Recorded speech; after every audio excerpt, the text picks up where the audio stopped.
In lesson 7.1, we're going to look at some basic geometry symbols that we will be using and some of the more basic types of angles that we will look at in this unit. Let's begin with looking at some vocabulary words and some symbols. First, if I want to communicate the idea, the measure of an angle, instead of writing those words, the measure of angle such and such, I can simply use this notation. If I want to say the measure of angle A, for example, I would simply write M, this angle symbol, and A, and then let's say the measure of angle A is 35 degrees. So this is the notation for measure of angle. Number 2, angle. This symbol right here communicates angle. It looks a lot like a less than symbol, but it also communicates angle in geometry. The right angle symbol is like an L. Parallel lines, there's a symbol here, and then perpendicular lines. Perpendicular lines, just in case you're not familiar with that, that's two lines that when they cross, they make a perfect right angle. Notice here in this diagram there are 4 perfect right angles, and I'll mark those in different colors, but each of those are a perfect right angle. So those are 5 very common symbols we want to be familiar with. Now, some vocabulary words. Here are 6 different types of angles that we're going to look at in this unit. I want to encourage you to perhaps pause the video now and read over these definitions, or perhaps you are familiar with them and you want to listen to the end of the video and then go back and study them. But each of these are important types of angles that we're going to look at in this unit. So we have acute angles, right angles, obtuse angles, straight angles, complementary, and supplementary angles. And again, I want to encourage you to possibly stop now and read through these definitions. I don't think it's beneficial for me to read them out loud to you, but I want to encourage you that you would stop and read through them and really understand them. 3 more types of angles are adjacent angles, congruent angles, and vertical angles. And I do want to stop and mention each of these because I feel like these might be less familiar than the others. Adjacent angles means 2 angles that share a side. In other words, they're right next to each other. So let's look here. Here is 2 angles, okay? And let's call this angle A, and we'll call this angle B. Angle A is adjacent to angle B because they share this side right here in the middle. That makes them adjacent angles. Congruent angles are 2 angles with the same measurement. So I could say angle A has a measure of 25 degrees.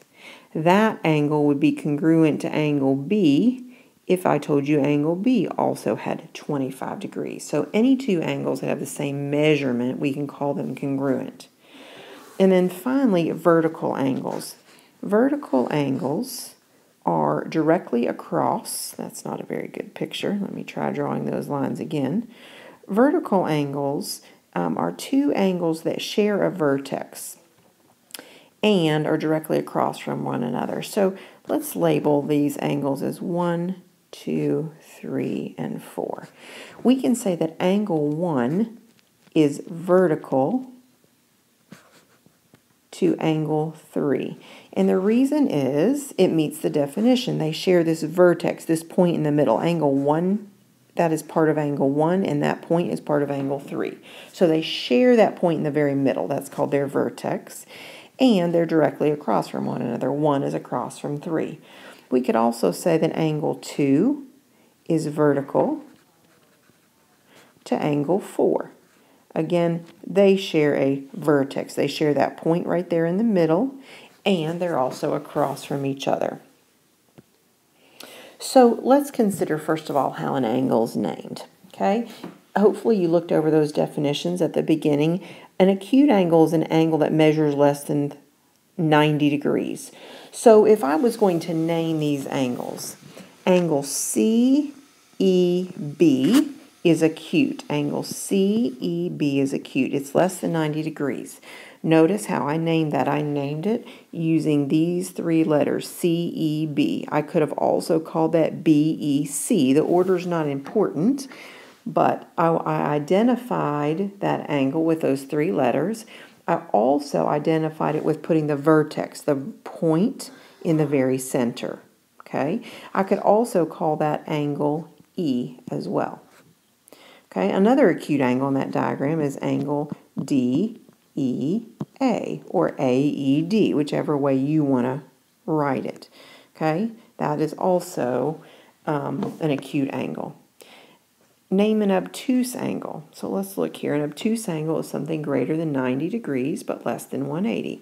So I can say that angle D-E-C is obtuse. D-E-C is also obtuse. Name a straight angle. That's a straight line. So angle A E-B is a straight line, or B-E-A. Name two angles that are adjacent to each other. Remember, that means they're touching one another. So angle A-E-D touches angle D-E-C. They share that side in the middle, so they are called adjacent angles. Now, let's look here at this diagram just for a moment. Line C is a straight angle. Just an example of a straight line. That's all a straight angle is. Okay. Line D is a straight angle. It's exactly 180 degrees.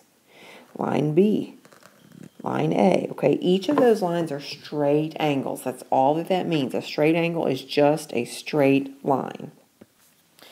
Now, let's use this last page to try to identify a few of the angle types we talked about.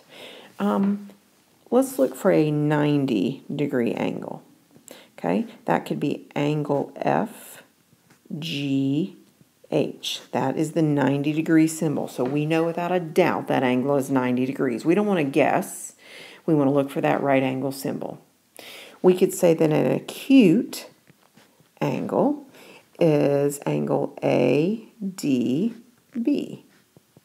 ADB.